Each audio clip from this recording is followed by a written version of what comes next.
Jama'a assalamu alaikum ga takaitattun labaran duniya da kuma wasanni daga nan BBC. Rasha na fadada hare-harenta akan biranen kasar Ukraine da a baya ba ta taba su ba. Sannan za ku ga yadda mamayar Rashar ke yin tasiri ga tattalin arzikin kasashen Afirka. Dakarun Rasha sun fadada farmakin da suke kaiwa a Ukraine inda suke kaiwa karin birane hari ta sama. Wasu daga cikin biranen a karan farko kenan da ake kai musu wannan hari tun lokacin da Rashar ta soma wannan mamaya. A tsakiyar Ukraine an kai hare-haren sama guda uku akan yankunan fararen hula a garin Dnipro. A baya dai Dnipro din ya kasance birnin da mutane ke tserewa cikinsa domin neman mafaka. An sake buɗe hanyoyin fitar da jama'a a yau, amma a mafi yawancinsu nan da nan tsagaita wutar da aka cimma ta rushe. Mutum miliyan 2.5 ne yanzu haka suka tsere wa Ukraine tun lokacin da aka soma mamayar, a cewar Majalisar Ɗinkin Duniya. Sannan ƙarin wasu mutum miliyan 2 sun rasa mahallansu. An kuma gudanar da taron gaggawa na kwamitin sulhun Majalisar Ɗinkin Duniya a yau, bayan Rasha ta buƙaci da ya haka domin tattauna zargin samar da makamai masu guba da Amurka ke yi da ake zargin Amurka na yi a cikin Ukraine ɗin.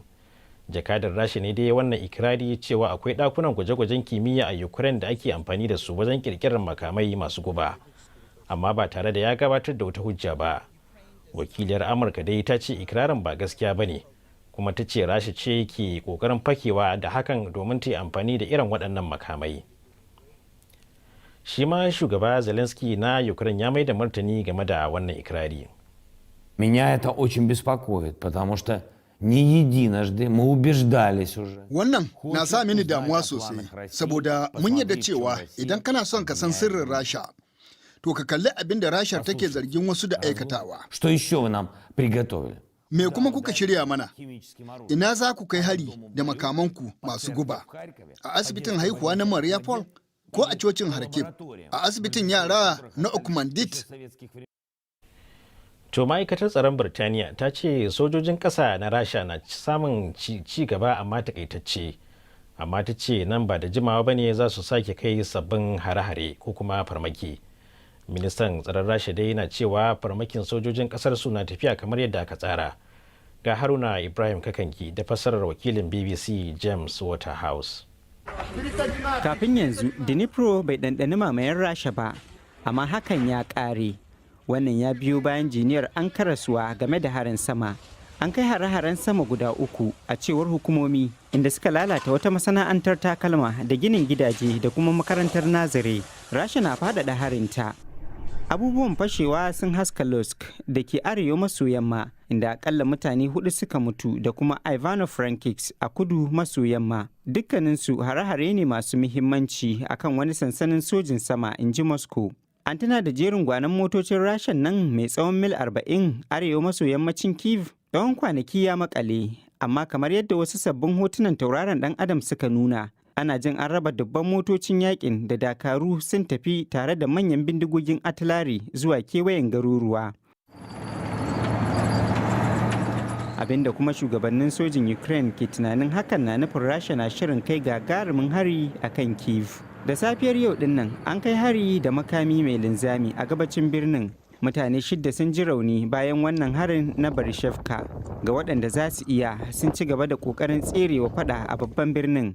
Ga waɗanda ba za su iya ba ko kuma suka zaɓi ƙin ficewa, da yawansu tsofaffi ne. Wannan wani layi ne a wani ginin karamar hukuma wadda ke raba tufafi da abinci. Da yawa sun damu, wasu kuma na faɗi tashi saboda 'yan uwansu masu ƙuruciya sun riga sun bar birnin.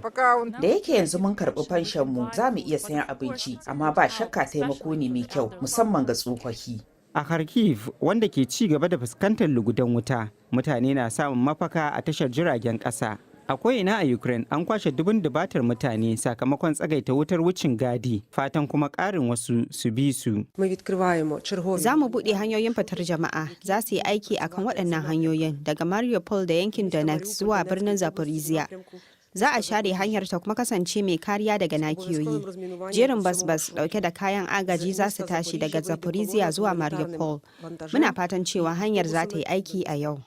Sai dai kuma kungiyar agaji ta Red Cross ta ce babu mutum guda da ya fita daga Mariupol da aka yi wa ƙawanya kawo yanzu. Abinci da ruwa na karewa mutane kuma suna mutuwa. Tom Madalla za ku iya samun wasu bayanai kan wannan labarin da ma wasu a shafinmu na intanet wato bbchausa.com wanda za ku iya samu a wayanku na salula. Yanzu kuma ga wasu labaran duniyar.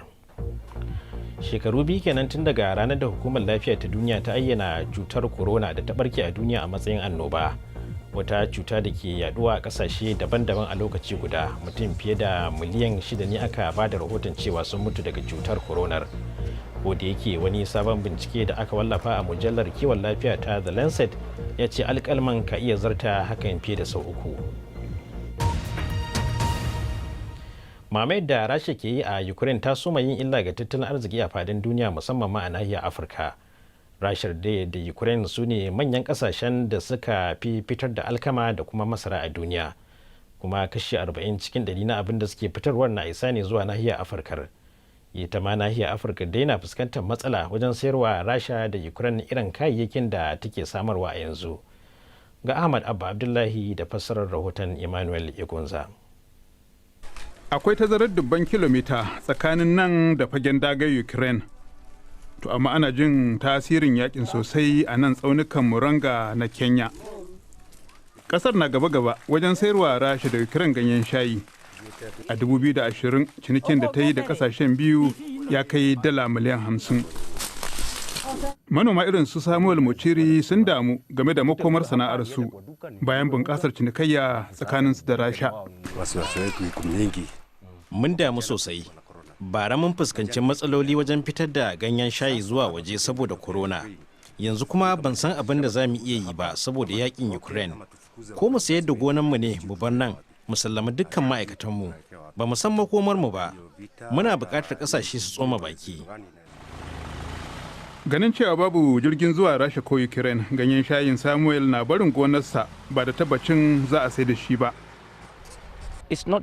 Ba ganyen shayi ne kawai lamarin ya shafa ba.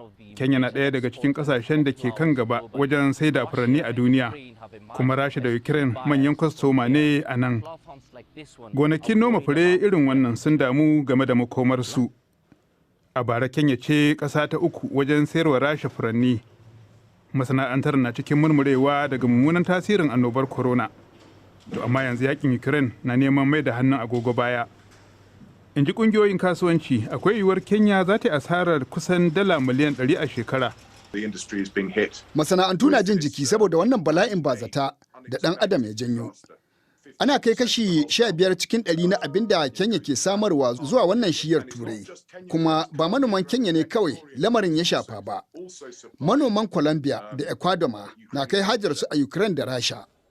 To sai dai babbar barazanar da Afirka ke fuskanta daga wannan rikicin ita ce ta karancin abinci. Kusan kashi 40 cikin 100 na dukkan alkamar da Rasha da Ukraine ke nomawa na karewa ne a wannan nahiyar. Farashin alkama a duniya ya karu da kusan kashi 70 cikin 100. Masara da waken soya da man sunflower ma kudinsu ya karu. Takunkumin da aka sa wa Rasha na janyo sarƙaƙiya a tsarin biyan kuɗaɗe da kuma isar da kayayyaki. Don haka a gani na farashin kayan abinci zai ci gaba da ƙaruwa har nan da ƙarshen wannan shekara. Kuma ko shakka babu ƙasashe masu tasowa da matalauta galibi a wasu sassan Afirka da gabas ta tsakiya da kuma Asiya su ne a zahiri za su fi jin jiki akan ƙasashen da suka ci gaba. Yayin da aka shiga sati na 3 a yakin, mun so maganin tasirinsa ta fuskar tattalin arziki. Babu wani bangaren duniya da rikicin ba zai shafa ba, kuma matsawar za a ci gaba da yakin, to tasirinsa zai daɗa muni sosai. To madalla za ku samu dukkanin waɗannan labaran ne kuma a shafinmu na bbchausa.com. Ƙarshen shirin kenan Ibrahim Jin yau ne ke cewa mu kwana lafiya daga nan London.